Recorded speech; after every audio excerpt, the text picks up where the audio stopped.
Before we laid the first brick of African Leadership University in Mauritius, we had a dream. My vision was to create one school, the African Leadership Academy, to train 6,000 leaders in 50 years, right? By many means, ALA was a huge success. We're finding exceptional young people. We were developing them into transformative leaders. We had created a world-leading model of education. It was Pan-African. We were teaching African studies. We were pioneers in leadership development, entrepreneurship development. So many great things about African Leadership Academy. So I was actually teaching at the African Leadership Academy, which is the high school that was founded by Fred Swaniker in Johannesburg, South Africa. I was there for 5 years. And it was towards the end of my journey there, I remember thinking, man, we've built such an incredible institution. We're able to find the best and the brightest students from all over Africa. And clearly they are really amazing students, and they were getting a really good education at the African Leadership Academy, because that's why we were able to send so many of them in some of the best universities in the world. But we would have thousands of applicants, and we could only take 125 every year. Then I went to China, and during the course of a week that we spent there, I was just blown away by the scale at which they were doing things in China. You know, they were launching like hundreds of new cities in a given year. They were like building 50 airports in a year. They were rolling on new highways. And I went to Shenzhen. I saw how this place looked like a village 30 years ago, and now suddenly it looked like New York. And everything they were doing there was just at massive scale. And so I remember flying back from China. And on the flight, I said, we're playing games in Africa. We couldn't be doing small things. Right? We needed to do it at a big scale. Right? And it was like, man, can we do this? Going from 250 students in one small high school to 25 campuses with 10,000 students. And that's what I announced in my TED Talk in Brazil in 2014. So today, I'm announcing for the first time in public an extension to this vision for the African Leadership Academy. We're building 25 brand new universities in Africa that are going to cultivate this next generation of African leaders. Building a university where the end goal was to develop problem solvers for the continent. A university where people would come and you wouldn't give them a menu of academic disciplines, but you'd rather give them a menu of the big challenges facing Africa, right? And then you challenge them to choose a mission and not a major. How do we build quality higher learning institutions by Africans for Africans? So, instead of just sending all of our talent abroad, we're able to retain some of our talent right here on the continent. So, let's use the clean slate that we have in Africa to reinvent, to reimagine everything, and to literally build the university of the future. But a university with a very clear purpose, which is to transform Africa.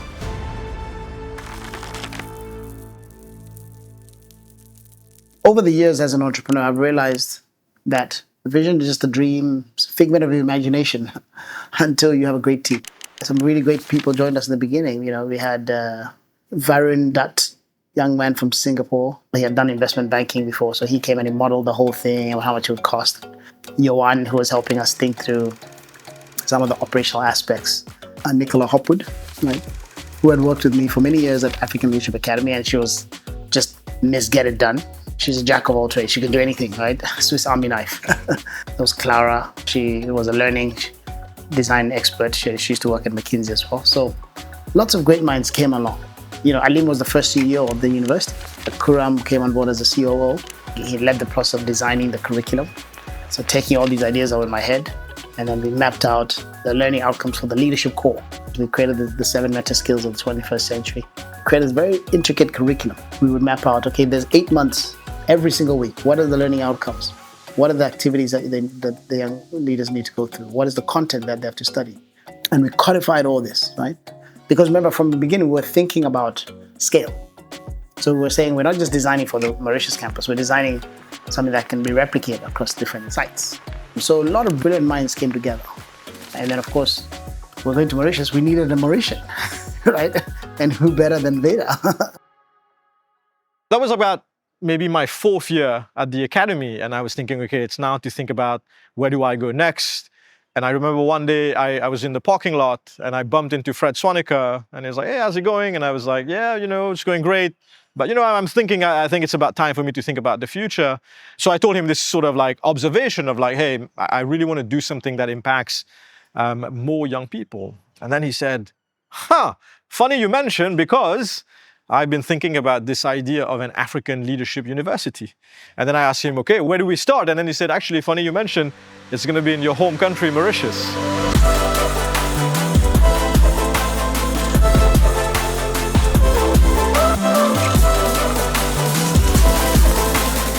There was one moment I'll never forget. We were all assembled in Johannesburg at the African Leadership Academy. There was a dining room that was sort of like off the side, and there were a number of the African Leadership Academy students who had volunteered to sort of help in setting up the university. And these are like, fresh out of high school, right? And they're there. And then there was like some of the founding members of the university, and we were having a dinner. And I remember Fred stood up and said to us, look around. I think there was about 19 of us, if I remember correctly. He said, look around you. I hope you remember this day and this moment, because you guys are about to write a very important part of African history. And I remember that at that moment, it didn't feel like we were about to do that. I was just like, I don't know, we are just a bunch of young people, clearly passionate, but it was unclear to me how we were going to do that.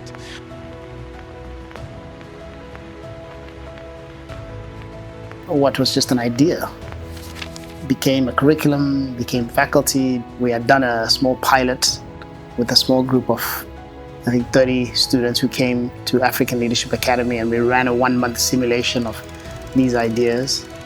We ran a couple of what we call learning labs in South Africa before we came here. We were testing aspects of the learning model. And I just remember through the learning lab seeing the impact it was having on the students already. Seeing like, the founding members, all of whom were very young, but super talented people, young Africans, very dynamic, very smart. And the things that they had brought into the curricula, the intentionality behind the curriculum design. I was just like, man, there's something really powerful happening here.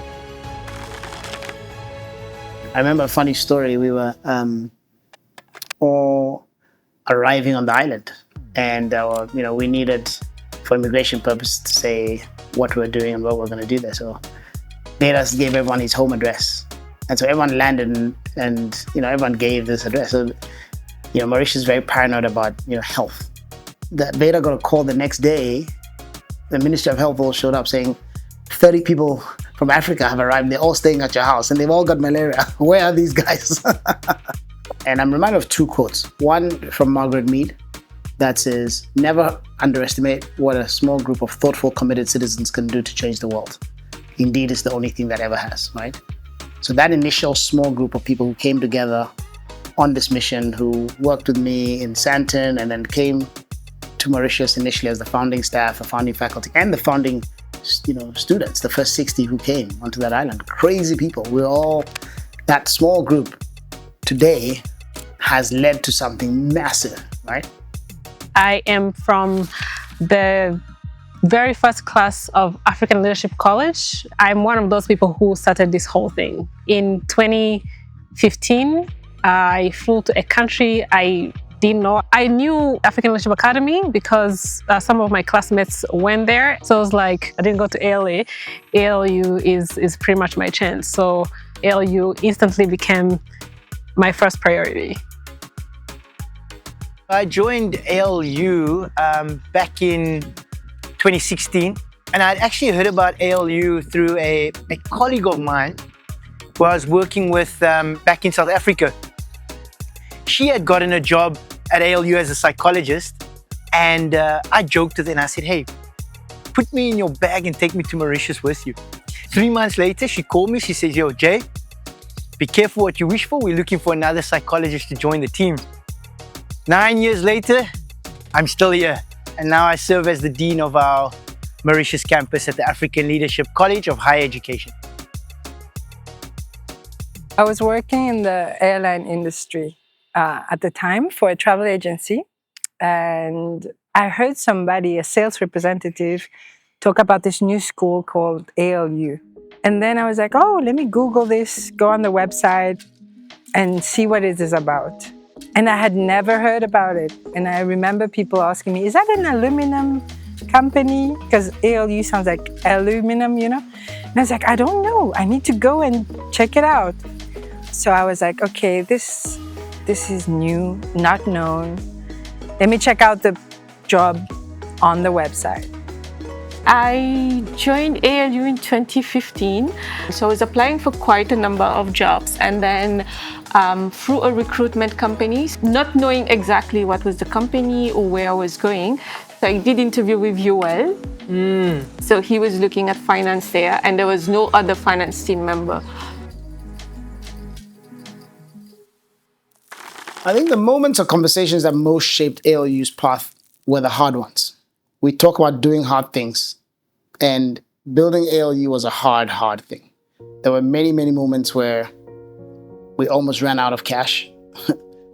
Creditors would be calling, Ajmal and Salman in our finance department and Asha saying, hey, we haven't been paid. And, we were trying to balance all the different competing priorities we had. And the early years was tough, right? We had lots of missteps, right? It looked like it wasn't going to work. The economic model wasn't working.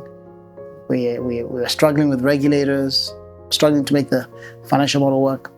And, we had the famous town hall.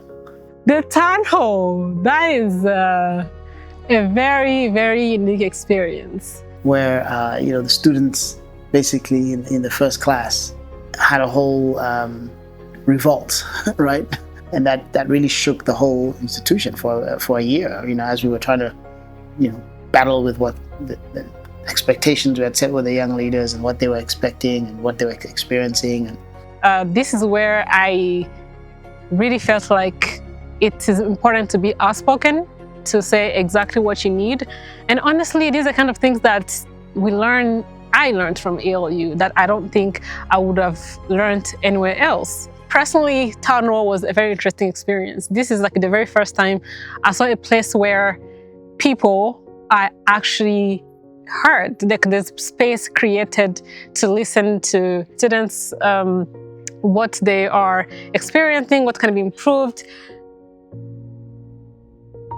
So one of the toughest times for me at ALU has been, we did an organizational talent review where a lot of people in our institution had transitioned out after that talent review, and I had to say goodbye to some good friends and really close colleagues that I'd worked with.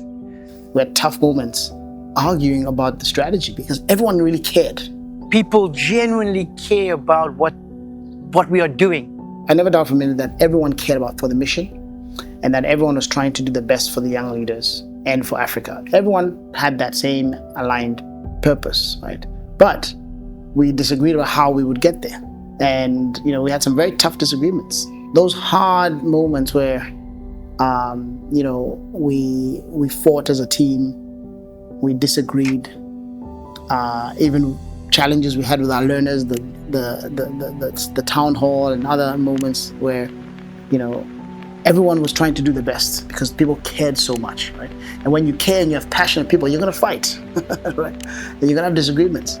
Those were really the crucibles of leadership for me personally and for everyone on the team. That's how we grew. I don't regret a single one of those moments because those were all the most powerful learning opportunities, right? That enabled ALU to get better, enabled ALU to get bigger, enabled me to get better as a leader. You are dealing with complexity all the time. If it is not the human complexity, right? You're building teams, you are losing teams, you're hiring new people, and as you grow older, you're bringing in people from different generations, people from different generations who bring in different values, different beliefs. But the world is also evolving at the same time, so you're dealing with, geopolitical influences, or just national influence, or regional influence, right? Or in our case, a pandemic, right? And what does that do to, how you show up and how you lead, We talk a lot today about resilience in leadership. And I think I was very lucky that I was already sort of thinking about, because I was in a group of people who were thinking about resilience. What does it mean to endure, right? Through tough times? What does it mean to build things that will outlast and outlive all of us? You know, you look at Veda today, he's got gray hair. Right? It's because of all those challenges. Right? You look at pictures of when Veda joined, he was this, you know, young, supple guy with black hair, and but it's not gray because of all of the challenges of leading this institution. But the people of ALU also shaped me and shaped this institution. All of these things have come in handy over and over again as I grew older and got grayer, but hopefully with a little bit more experience and wisdom.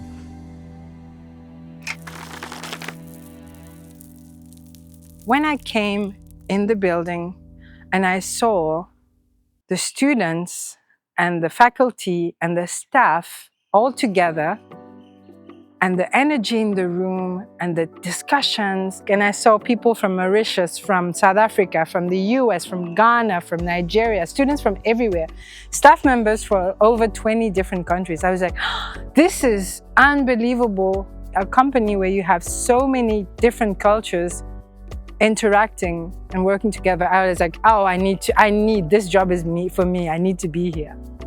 This founding team did everything with so little resources, and they were the faculty, they were the patrons, they were our playmates who would take us hiking. They would literally do everything. There's so many roles I took over. From cleaning, to rearranging rooms, to doing tech things, to helping while there was a transition between EAs for Fred at the time, hosting student, being mentor. We took over so many different hats. I can't tell you which role impacted me the most, because all of them made me grow to the person I am right now. And that's really what I think I got from the university, that spirit of like, I gotta do this. It doesn't matter, be resourceful, fix things, get it done. That is what ALU is to me. That's what it represents to me. ALU Mauritius then led to ALU School of Business, that led to ALU Rwanda, and then that led to ALX. Never underestimate what a small group of thoughtful, committed citizens can do to change the world. I'm also reminded of the other quote from Bill Gates, which says most people overestimate what they can do in a year and underestimate what they can do in 10 years.